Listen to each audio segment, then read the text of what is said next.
En fin, la verdad es que este es un debate que, al menos a mí, cada vez, según vamos profundizando y alargándolo, me resulta más desconcertante. Tanto que ya hay momentos en que me he perdido por completo y no sé exactamente qué es lo que estamos discutiendo y exactamente para qué. Lo cual no deja de ser paradójico en una ley tan importante como una de educación, uno de cuyos objetivos tendría que ser la claridad.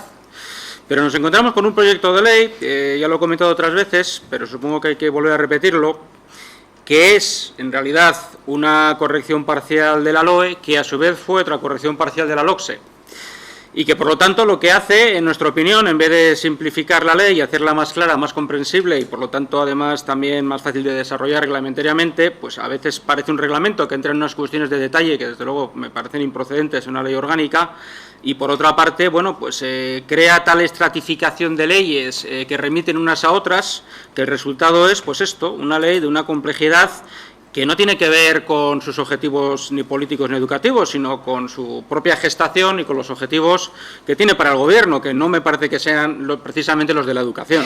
Y aquí veo, desde luego, que cada vez se ha ido alejando más una cosa de la otra. Una de las cosas, en nuestra opinión, más paradójicas de esta ley es que de la exposición de la lectura de la exposición de motivos, luego hay un desarrollo normativo que muchas veces es incoherente. Entonces se hacen una serie de afirmaciones que en algunos casos podemos compartir ampliamente, pero que después no se ven por ninguna esquina en su parte dispositiva, ¿no? Y no me parece que esto sea algo que ya en principio predisponga a favor de esta ley, sino más bien en contra. Y lo digo porque, efectivamente, podemos ir discutiendo las enmiendas que cada grupo ha discutido y ver sus méritos y sus inconvenientes, pero el verdadero problema de fondo para nosotros es, bueno, yo creo que no nos pasa solo a nosotros, también a otros grupos, aunque no coincidamos muchas veces en lo que pretenden, pero sí, desde luego, la argumentación. Hemos presentado una enmienda a la totalidad y luego hemos presentado 42 enmiendas parciales al articulado, sobre la base de algo que creo que es bastante fácil de entender. No estamos de acuerdo con la concepción general de la ley, pero como todos los grupos, supongo, queremos hacer una crítica constructiva y aportar mejoras al texto que salga de esta comisión. Pero tampoco ha sido posible, porque al final, tras muchas reuniones, porque nuestro grupo se ha reunido todas las veces que el Gobierno se lo ha pedido, y el Grupo Popular también, pues al final la verdad es que, tras tantas horas de tratar de llegar a acuerdos, pues es que no hay nada. Es decir, nos ha ocurrido exactamente igual que la tramitación de otras leyes, en que se nos decía que había un gran interés en buscar un consenso y un acuerdo. Yo me pregunto dónde está ese interés, cuando al mismo día de hoy pues sigo sin tener unas propuestas de transaccionales en aquellas cosas que proponemos, y en todo caso hay alguna enmienda que me la han contado por los pasillos, con aquello de aquí te pillo y aquí te enmiendo, pero claro, esto no es muy serio. Es decir, así es muy difícil saber qué es exactamente lo que se pretende, qué es lo que se propone y qué acuerdos podemos llegar, ¿no? Sobre todo cuando tenemos una actividad parlamentaria tan trepidante, y no solamente está en tramitación la LOMCE, todo este tiempo han estado en tramitación otras leyes sumamente importantes. Y por lo tanto, pues yo creo que ese esfuerzo de claridad que tendría que haber detrás de este proyecto de ley, pues se ha perdido y se ha ido complicando y se ha ido embarullando, y por eso al final acabamos hablando más de competencias de las administraciones que de educación, lo cual ya me parece un gravísimo fallo de enfoque. Porque ¿qué estamos haciendo? Vamos a ver, ¿una ley de educación o una ley para las administraciones educativas? Yo creo que lo segundo, pero esto no era lo que se había dicho. Se había dicho que se iba a hacer una ley pues para mejorar aspectos mejorables, que sin duda existen muchos. Nuestro grupo ha explicado cuáles cree que son, en el sistema educativo español, sin por supuesto compartir para nada la idea de que sea un sistema ni fracasado, ni en fin, de los peores de Europa, ni estas cosas apocalípticas que se dicen, pero bueno, sobre la base de que todo sistema normativo que tenga que ver con algo como la educación, pues tiene que proceder con mejoras. ¿Cuáles son esas mejoras? Pues al final no vemos demasiadas. ¿Qué quieren que les digamos? Ya se lo hemos explicado.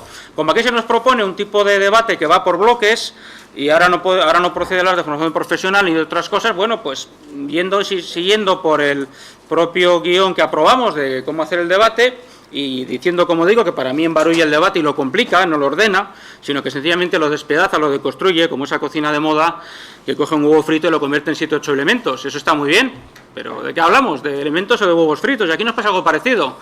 ¿De qué hablamos? ¿De educación o de administraciones educativas? Y al final hablamos de lo segundo. Entonces, una vez que apartamos todas aquellas cuestiones que, como sabemos, el Gobierno no quiere ni siquiera discutir, como el aumento de importancia, de impacto, en fin, en la evaluación evaluativa de la religión, el descenso del control de la calidad de los centros concertados, que, por ejemplo, aumentan con esta ley su discrecionalidad y disminuye el control público de su trabajo, el hecho de que no haya una sola alusión a la carrera docente, El hecho de, en fin, de que se habla, por ejemplo, de todas las contradicciones de la ley verdaderamente curiosas, de más autonomía para los centros, pero en realidad los que tienen más competencias son las administraciones, que van a nombrar al director, etcétera. El hecho de que al final las comunidades autónomas tienen más competencias, no menos que antes, con lo cual profundizamos en la atomización, en nuestra opinión, del sistema educativo y en su consagración como 17 sistemas diferentes, con los problemas que ello conlleva de unidad curricular, de movilidad de profesorado y alumnado, etcétera, etcétera. Pues nos encontramos con otras cosas que ya dijimos y no hemos conseguido el menor avance. Por ejemplo, el sacrificio de las humanidades al reparto pintoresco en 3 bloques de asignaturas diferentes, que al final, por aquello de potenciar en lo que es el marco normativo de la ley de sus competencias, las asignaturas troncales, bueno, pues las humanidades son las que pagan el pato.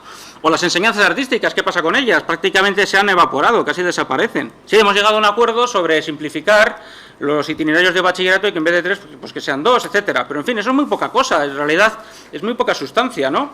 Y llegamos hoy aquí a esta discusión ya en comisión, después de la discusión en la ponencia, y mi grupo sigue sin saber qué es lo que realmente hemos progresado para acercar posturas en algunas cosas. Entonces, los desacuerdos de fondo siguen estando ahí y los acuerdos concretos pues no han progresado nada, la verdad, quitando, como digo, un par de cositas, ¿no?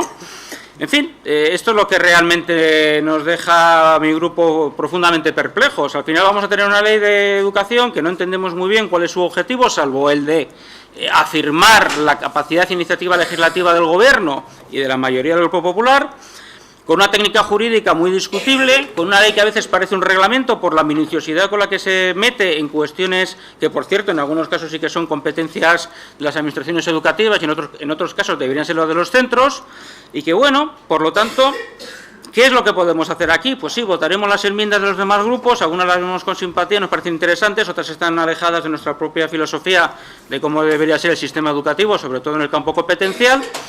Pero la verdad es que lo que se refiere al proyecto del Gobierno, estamos igual que estábamos hace 2 semanas, o quizás peor, por lo tanto, si no hemos progresado, porque en vez de más claridad hay más oscuridad.